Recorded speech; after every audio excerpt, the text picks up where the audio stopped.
The bell rang, sharp and metallic, slicing through the gray afternoon. Students poured into the courtyard, laughing, shoving, alive with noise. But near the rusted fence at the edge of the school, the air felt different, heavy, quiet, waiting. That's where Anya stood. Her shoes were soaked through, the soles peeling open like tired mouths. Her jacket was 2 sizes too big, sleeves hiding hands that trembled despite her effort to stay still. She kept her eyes on the ground, counting the cracks in the concrete, praying no one would notice her. They always noticed. Hey. The voice was slow, confident, cruel in the way it dragged the word out. Anya's heart sank. She didn't look up. She didn't need to. She already knew who it was. Victor. Captain of the wrestling team. Son of a local businessman. A boy who had never been told no in his life. He stepped closer, his shadow falling over her like a storm cloud. 2 others flanked him, grinning, hungry for entertainment. What's wrong? Victor mocked. Cat got your tongue. Someone snickered. Anya tightened her grip on her backpack strap. Inside were old notebooks, a cracked phone, and a lunchbox that had been empty since morning. She tried to move past them. Victor blocked her way with one lazy step. Where do you think you're going, street dog? The word hit harder than a slap. Dog. It was what they always called her. Because she wore old clothes. Because she smelled like detergent in night shifts. Because her mother scrubbed other people's floors to keep them alive. Anya swallowed. Please, she whispered. I just want to go home. Victor laughed loudly, making sure everyone around could hear. Home, he said. Dogs don't have homes. They have kennels. Laughter rippled through the courtyard. Phones came out. Someone started recording. Anya's face burned. Her ears rang. She could feel her pulse in her throat. Victor leaned closer. If you want to pass, he said, you bark. The world seemed to freeze. What? She whispered. You heard me, he said. Bark like a dog. No, her voice shook. Please. Victor's smile vanished. His eyes hardened. Do it, he snapped. Silence spread outward like a bruise. Even the wind seemed to hold its breath. Anya looked around. Dozens of faces. Some amused. Some uncomfortable. None willing to help. She thought of her mother, already bent over a mop somewhere. Thought of unpaid bills. Thought of how tired she was, so tired. Slowly, painfully, Anya lowered herself to her knees. The concrete scraped her skin. Her hands shook. Woof, she whispered. The courtyard exploded with laughter. Louder. Someone shouted. Again. Victor demanded. Tears slid down Anya's cheeks, splashing onto the wet ground. Woof, she said again. Louder this time. Broken. Phones zoomed in. Comments were already being typed. The humiliation spread faster than the sound of the bell. Victor crouched in front of her. Good dog, he said softly. Maybe next time you'll wag your tail. He stood, satisfied, and walked away with his friends. Anya stayed there for a long moment after everyone else left. Then she stood up. She wiped her face with her sleeve. Her eyes were empty now, not weak, not crying. Just quiet. That night, the city slept. But Anya did not. She slipped out after midnight, hoodie pulled low, backpack replaced with wrapped cloth and tape. She walked past flickering streetlights, past closed shops, until the buildings thinned and the abandoned factory loomed like a skeleton against the sky. Inside, the basement smelled of iron, sweat, and old blood. A single bulb hung from the ceiling. Men twice her size stood around a makeshift ring. No names. No rules. Only cash. Anya stepped forward. Black hounds here, someone muttered.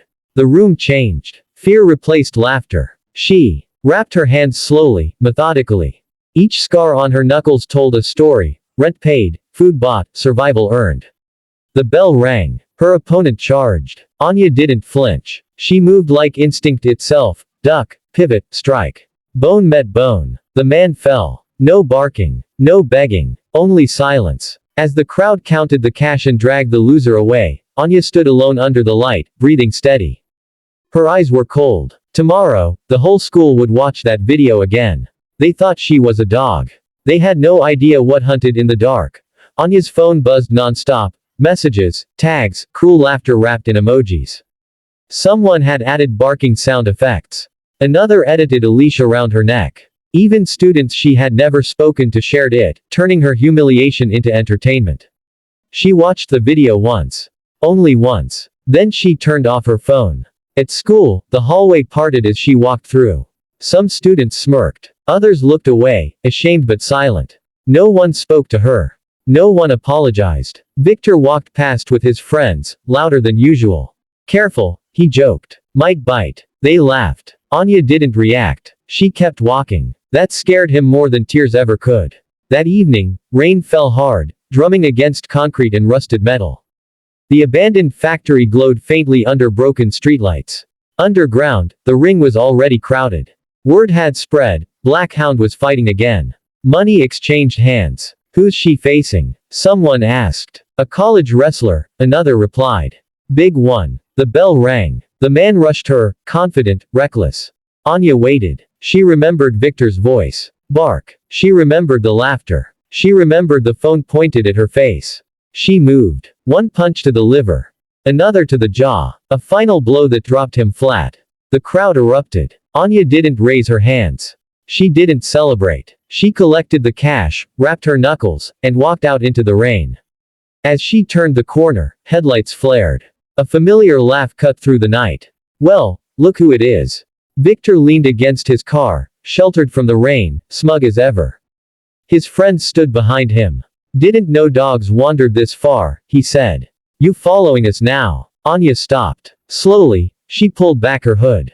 The streetlight revealed her face, calm, unreadable, eyes darker than the night around them. You should delete the video, she said. Victor burst out laughing. Or what? He sneered. You'll bark louder. Something in her gaze made his smile flicker. But pride pushed him forward. He stepped closer. Maybe you should thank me. You're famous now. Anya exhaled. Then she stepped into the light. Victor's eyes dropped to her hands. Wrapped, scarred, swollen. What the hell? He didn't finish the sentence. Anya struck. Fast, precise, controlled. Victor staggered back, shocked more than hurt. He swung wildly, panic already in his eyes. She ducked easily. One punch cracked his nose. Another dropped him to his knees. His friends froze, unsure whether to help or run. Get up, Anya said quietly. Victor tried. He failed. She leaned down, her voice low, steady.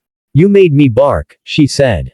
In front of everyone. He whimpered. No, please. She stood. Crawl. Trembling, bleeding, Victor dragged himself backward through the rain. His friends stared, faces pale. Delete it, Anya said. He nodded frantically. She turned and walked away. Behind her, the video vanished from every feed. The next day, the school felt different. Whispers followed Anya, but not laughter.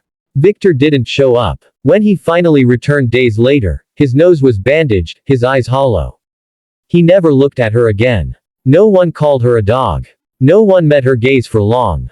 Anya sat at her desk, quiet as ever, but something had shifted. The air around her felt heavier, charged. After school, a girl approached her hesitantly.